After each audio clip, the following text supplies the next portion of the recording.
Silverborn. Chapter 3. 1 week earlier. Agony, shame, guilt, fear, existential dread.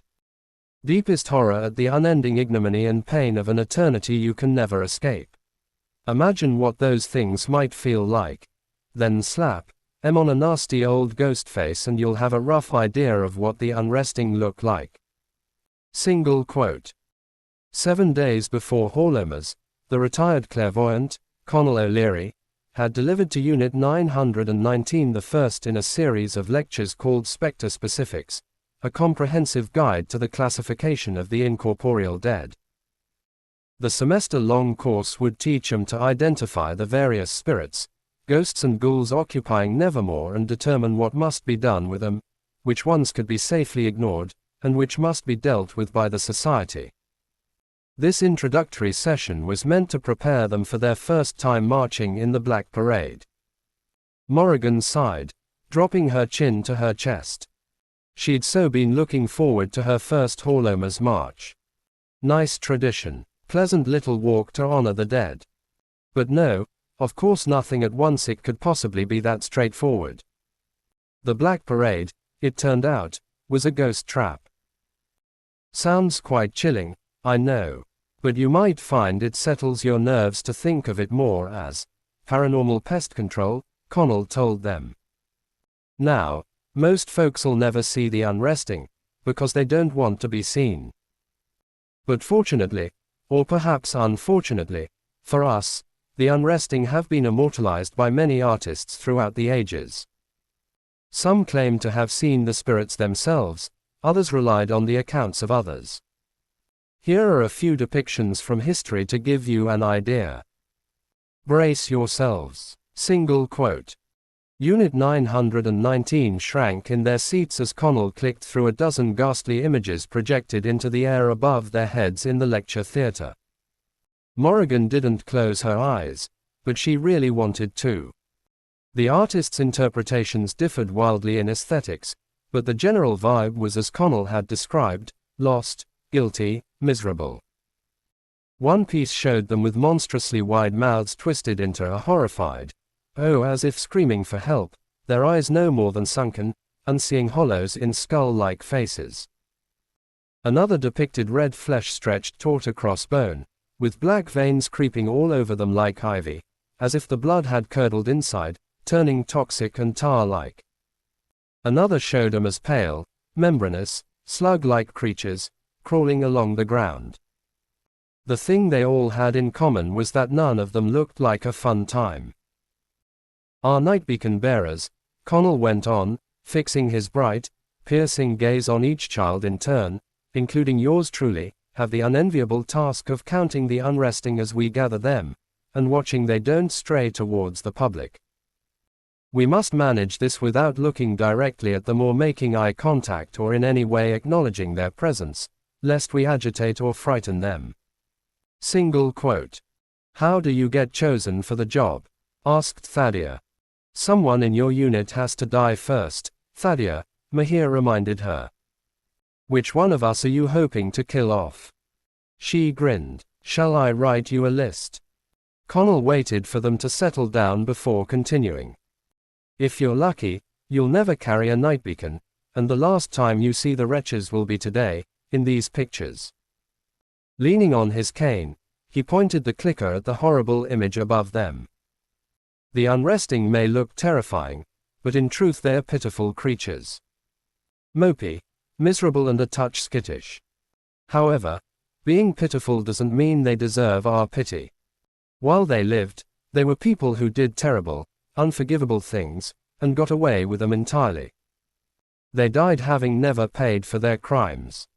No justice, no punishment. They're undeserving of rest, and so they are unresting.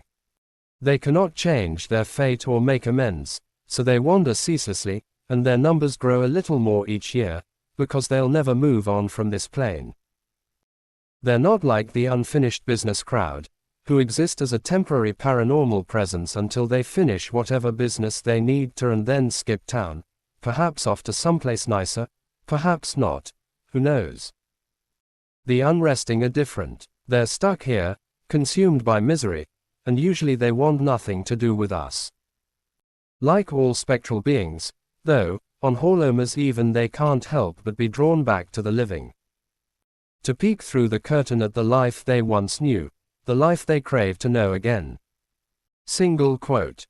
Morrigan glanced around at Unit 919, most of whom were wide-eyed and uncharacteristically still.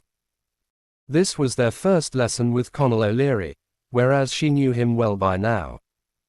She'd spent most of this school year with him and the small, secret band of researchers who called themselves the Sub-9 Academic Group, down in the basement of Proudfoot House in the equally secret School of Wondrous Arts, where Morrigan was the only pupil.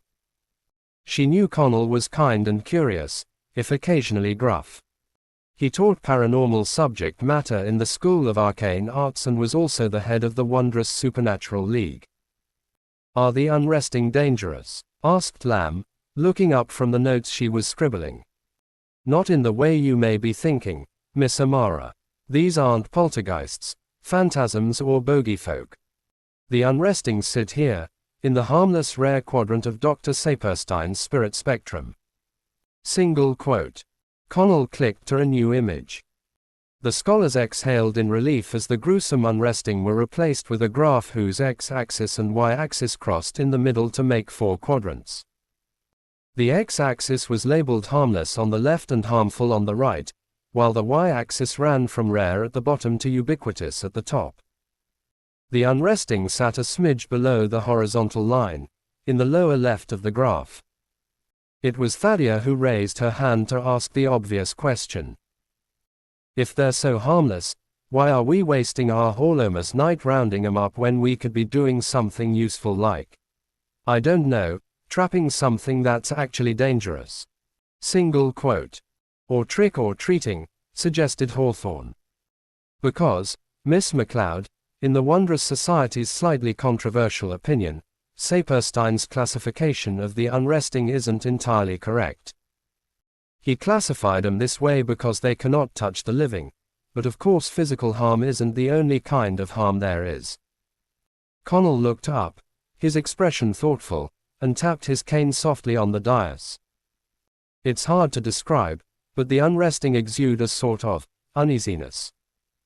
And they have an unhelpful tendency to gather, like the grit and grime that collects in the seams of the city. Leave them to build up in one place and they'll quickly drag down the emotional health of a neighborhood. People start having funny dreams. Find themselves getting angry for no reason. Crime rates go up. Folks feel anxious, unsafe. They move away, the neighborhood empties. In the long run, it's better for everyone if we intervene before that happens. Sweep out the grit before the machine breaks down." Single quote. "Sweep them to where?" asked Morrigan. He gave her a grim smile, tapping his cane again. "We'll be relocating them to a non-residential area in the borough of Eldritch. Lots of dark, dangerous things in Eldritch. They'll fit right in." Single quote. Morrigan frowned. They did this every year. Eldritch must be bursting at the seams with Unresting, she thought.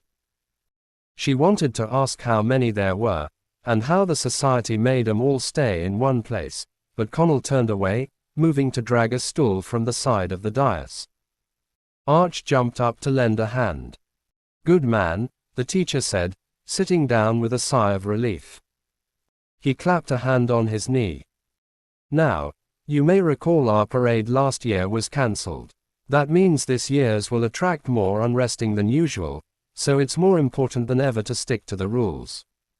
Let's go over them one more time.